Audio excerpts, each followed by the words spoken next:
Hello guys, welcome. My name is St4mos and today I represent to you my take on a Satellarknight deck profile.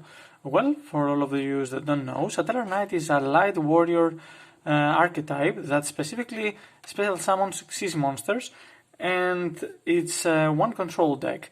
Now, what our game plan is, I will show it to you right away. First, we play 3 Satellarknight Unukalai. Unukalai has the effect that once she's summoned, you can send one Tellarknight card from your deck to the graveyard. Most of the times you specifically set up your graves with this card. Next, we have 3 Altair. Altair is a monster that it has the abilities and the effects that when he's summoned, you can target one Satellarknight monster in your graveyard, no matter if it's a normal monster or an Xyz monster. So you can special summon that target in defense position, but monsters you control cannot attack for the rest of this turn, except Tellarknight monsters. So that means we bring back one of our monsters that we don't have use its effect, so we can take the most advantage of that, and also go for an Xyz play in the time we need it the most. Next, we play one Sirius. Sirius is a monster that when it's summoned you can target 5 Tellarknight monsters in your graveyard, shuffle all 5 back into the deck and draw 1 card. So it's very good because it replenishes our resources, and also it allows us to draw 1 card in the worst case scenario to have a little bit more of an oppressing board. Next we play 3 Deneb. Deneb is a monster that when it's summoned you can add 1 Tellarknight monster from your deck directly to your hand, and you can only use this effect once per turn as well. That means when she's summoned we take Altair, Unukalai, or most of the time Procyon or Vega in our hand to Xyz summon and special summon in our fields. Next we play 3 Procyon. Most of the players don't use this monster at all, but I prefer it at 3 copies, cause when he is summoned you can send 1 Tellarknight monster from your hand to the graveyard, and if you do, draw 1 card. So that means it sets your grave like Unukalai, and it helps Altair. Also, it's a very quick and easy way to fire our floodgates. Next we play 3 Vega. Vega is a very mandatory thing in the build, cause it allows us to, when she's summoned, to special summon 1 Tellarknight monster from your hand, except Vega.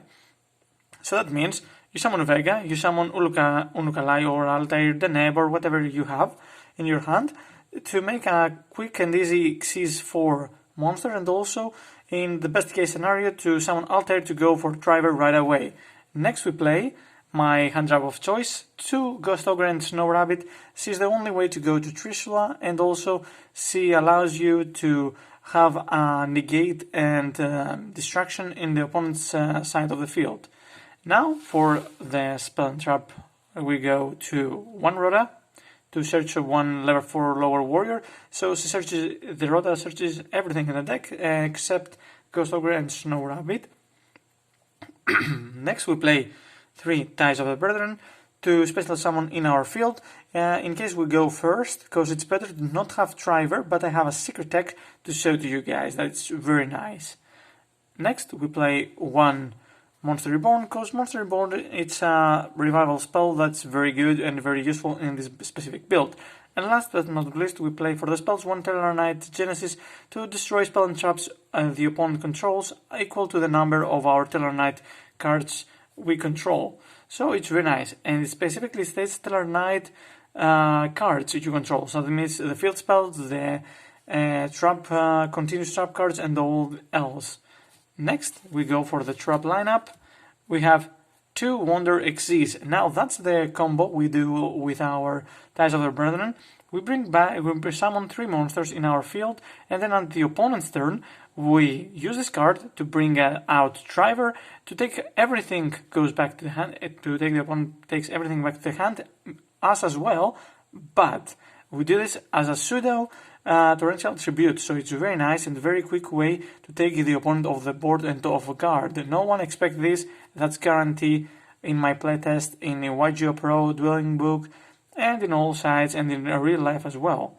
Next we play one Satellarknight Nova, because once per turn during our main phase or your opponent's battle phase, you can special summon one Tellarknight monster. Additional defense, special summons a monster, it's very good overall, and also we can take it back to our hand with Driver. Next we play 3 Call of the Handed. Call of the Handed is a trap card that allows us to abuse it with Driver, because when we activate this card, we target one monster on our graveyard and special summon that target in attack position. So it's very nice because we summon our monster and then take it back to our hand. So it's very nice, very good, and all around it's a very nice card. Next we play 3 Fiendish Chain. Again, abuse it with the cards that we have, that we own, and it's very nice and very good to have in our field because it's a pseudo effect failure, but in both players' turns, so it's very nice. Next we have 3 Satellarknight Nova, because when the opponent activates a spell trap or a monster effect, we can send one Tellarknight monster we control to the graveyard. Most of the time we prefer to use an Xyz monster to gain back our advantage, but in the worst case scenario it's a very nice Omni Negate that it's not once per turn, and also you draw one card to continue your plays. Next we play 3 Solemn Strike. Solemn Strike is a very nice card to have in this meta, along with a Solemn Judgment, because they are negates, monster negate and everything negate. So like we have specifically 7 counter traps in this build, so it's very good. Now for our extra deck, which is the power of this deck. The most time that you go in the offensive, you go with Trishula and another Trishula. Trishula 0 Dragon of the Ice Barrier can only be special summoned when you have Ghost Ogre and 2 other Satellarknight monsters. But Trishula, on the other hand, cannot be summoned by other ways in this specific build, unless with Trishula's effect, which is very nice to don't have, because once he is synchro summoned, you can banish 3 cards your opponent controls. So it's 3 cards they control, basically that. Then you can win the game.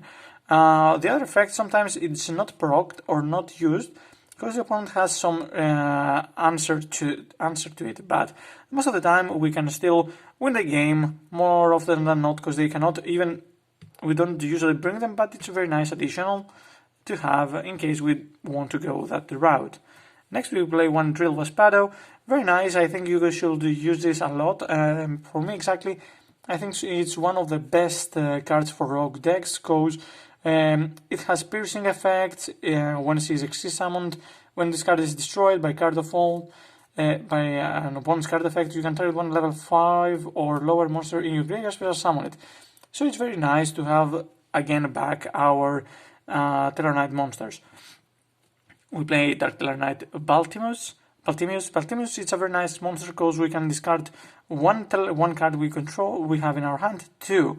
Make it another Tellarknight Xyz, which most of the time it's a Driver or Deltaros in case we need some protection, and she's only doing that. Once she's on the field, every monster is a dark type, so that means in the worst case scenario we can play this alongside a trap like 0-Day Blaster. In case they make an Appaloosa, you never know, activate your 0-Day Blaster and nuke the entire field for 4 cards. With this card effect to change only, you know, the attribute of a monster. Next we play 1 Satellarknight Deltaros. Deltaros, it's a monster that when you normal special summon monsters, the opponent cannot activate cards and effects, and once per turn you can attach 1 Xyz monster from this card, then target 1 card on the field and destroy it. Very nice. It's a little bit slow because it targets, but it's very good. And also, once this goes to the graveyard to use an effect or anything like that, you can special summon 1 Tellarknight monster from your hand or deck. Most of the time you prefer to use your deck rather than your hand, so it's very nice and very durable to use it as well.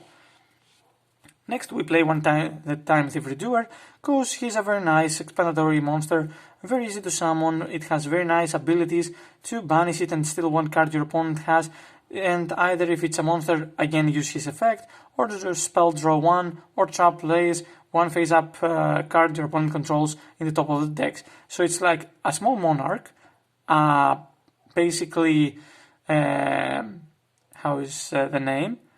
I forget the name. Oh, but it's okay. Yeah, Upstart Goblin, yes, now that's the name. Upstart Goblin that doesn't give life points to the opponent, and also it banishes itself. Next we play the one and only Satellarknight Driver, where what Driver does is that it requires 3 level 4 Tellarknight monsters to be summoned. When it's summoned, everything on the field goes back to the both players' hands. And also, once per turn, during your turn, you can touch one extraordinary from this card to send one random card from your opponent's hand to the graveyard. That means it destroys the opponent's strategies most of the time. Now the Yu-Gi-Oh has progressed to a level that even the graveyard is used to play the game nowadays. But when he's going down, he brings back a monster from our graveyard and it special summons in the field. So it's very nice, very good, and also most of the time we use Driver for our Satellarknight and Nova Strike. Next we play one Zubaba General to pass by big threats, alongside with one 58 Visor to go 4 hour damage to finish our opponents. You can switch these two for anything that you like, but I prefer these two because they are the most specific cards that comes by, and also the biggest we can go is 318 with this one, and if you use Byron Visor, you can attack for half the life points of your opponent. Next we go one Warlord the Dragon, because we want to steal stuff and also use his effect to protect our board, and it's very nice, very good, and a very stable card nowadays. Next we play one Steel Star Regulator, because he gains attack and it goes really high points, and it can most of the time pass by anything, and has an effect that he does damage to the opponent equal to half the monster he destroyed and its original attack. So with the set the monsters nowadays goes to 2500, he does a little bit of a burn damage, which is very nice, very cool, and a very nice way to delete the opponent. And next we have one Gravity Controller, just in case you never know what you need. We don't prefer to use only Xyz monster in the build, that's why we play a little bit of Synchro and Link, because we pass threats that the opponent cannot bypass them. Even if he negates all your Xyz summons or Synchro summons with, let's say, Dimensional Barrier, you can still pass by it with the controller. That's my deck profile. I think you like the video, and as always, thank you guys for coming and check my video out. Have a nice day. See ya.